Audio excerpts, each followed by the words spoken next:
Welcome to our podcast, folks. Today, we're diving deep into the world of tutus in ballet, its history, design, art, and evolution.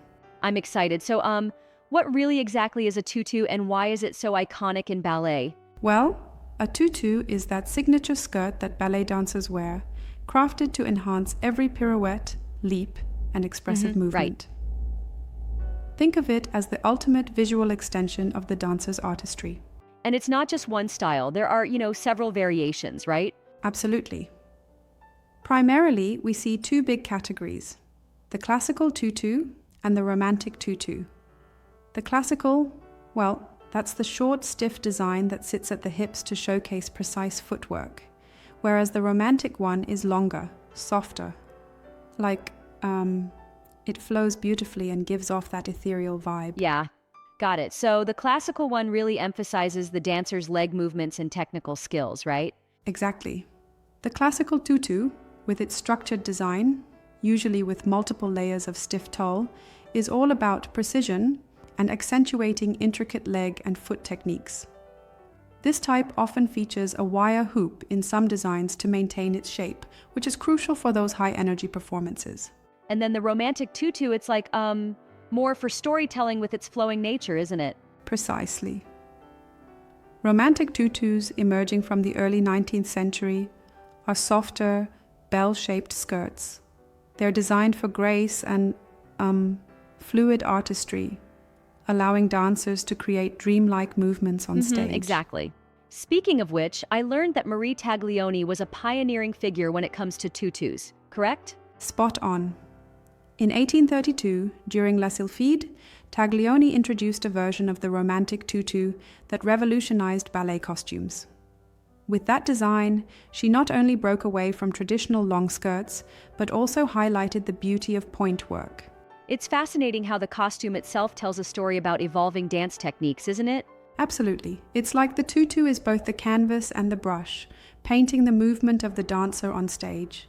It's evolved from those soft, flowing skirts of the Romantic era to the more structured, modern classical designs we see today.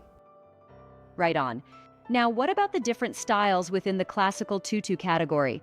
I came across names like Pancake, Platter, Bell, and Powder Puff. Can you elaborate? Oh, definitely. The Pancake tutu, for example, is all about that flat, horizontal projection from the hips. It's like, engineered for maximum visual impact. The Platter style is similar, but positioned higher at the waist, giving a slightly different silhouette. Then there's the Bell tutu, which has a gentle flaring structure, and the Powder Puff style, which is, softer and fuller without the use of a supporting hoop.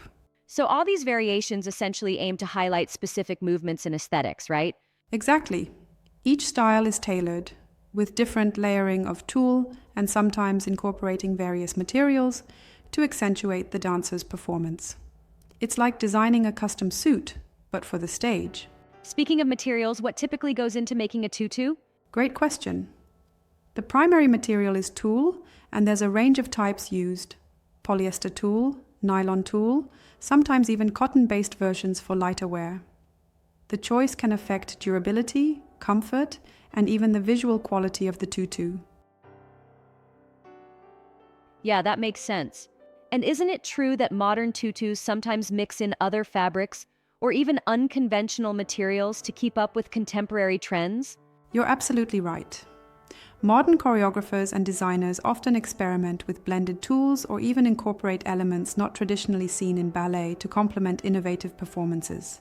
Think of it as a creative twist on a classic. That blend of innovation with tradition is, really exciting.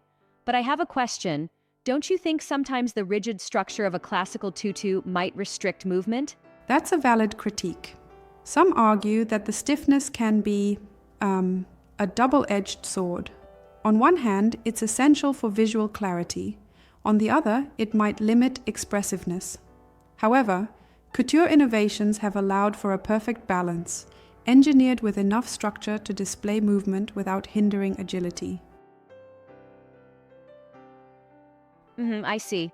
And what about customization?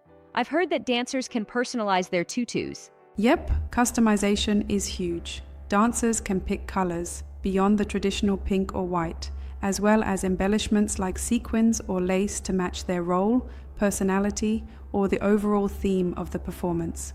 It's like having a signature style on stage. So, in a sense, a tutu becomes an extension of the dancer's identity. Absolutely. It's not just a costume, it's part of the storytelling. A well-crafted tutu enhances confidence and helps the audience connect with the performance on a visual and emotional level. Right. And caring for these tutus must be pretty important too, right? I mean, maintaining that perfect shape and volume sounds challenging. Oh, definitely. Proper care is crucial.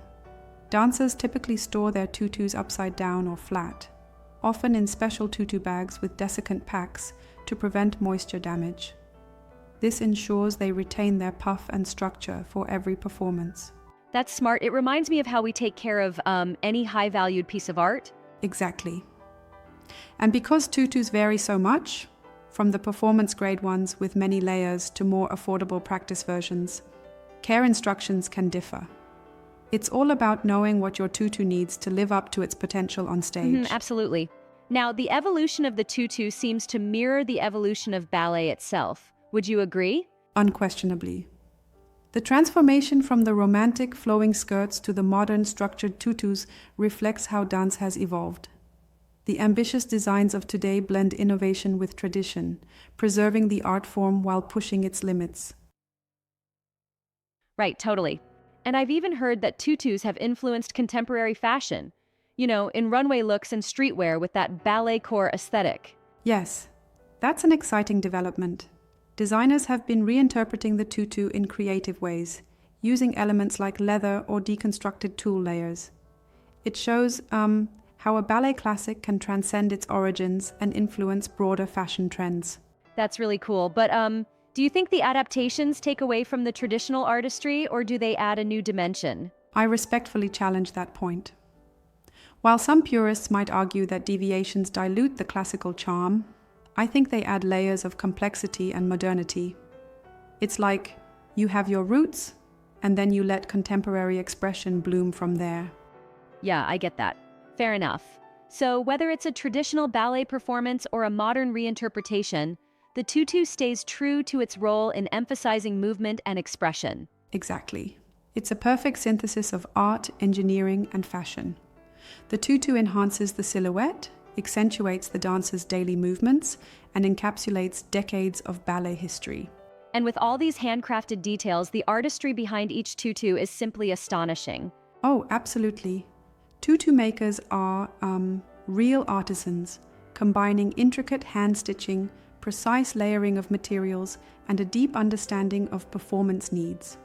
Their work ensures that the tutu not only looks magnificent under stage lights, but also supports the dancer through all the rigorous demands of live performance. Truly impressive. It seems like the cost and effort involved really reflect the tutu's importance in the performance, right? Yes, indeed. The cost can range significantly based on the level of customization and construction. A high-quality, performance-grade tutu might even cross into four figures due to its craftsmanship. Time, detail, and artistry go into ensuring it's both beautiful and functional. Incredible. And it's amazing how something as seemingly simple as a skirt can hold so much history and technical innovation. Absolutely. A tutu embodies the spirit of ballet. It's functional art that moves with a dancer, showcasing both the grace of performance and the meticulous craft behind it. Exactly. This conversation really highlights how tutus are more than just costumes. They're a pivotal part of the art and evolution of ballet. Precisely. They tell a story of tradition meeting innovation, and each tutu is a blend of painstaking craftsmanship and exquisite design. It's a testament to the enduring power of ballet. Thanks for breaking that down so engagingly. I feel like I've gained a newfound respect for the art behind every twirl and leap. Absolutely. Whether you're a dancer, a designer, or just an admirer of art and history, the world of tutus offers a rich tapestry of creativity and technical mastery. Well, that's a wrap on our exploration into the enchanting realm of tutus. It's been a pleasure discussing the layers, both literal and metaphorical, that make up this ballet staple. Thanks for joining in, everyone. Keep twirling and stay curious about the art behind every performance.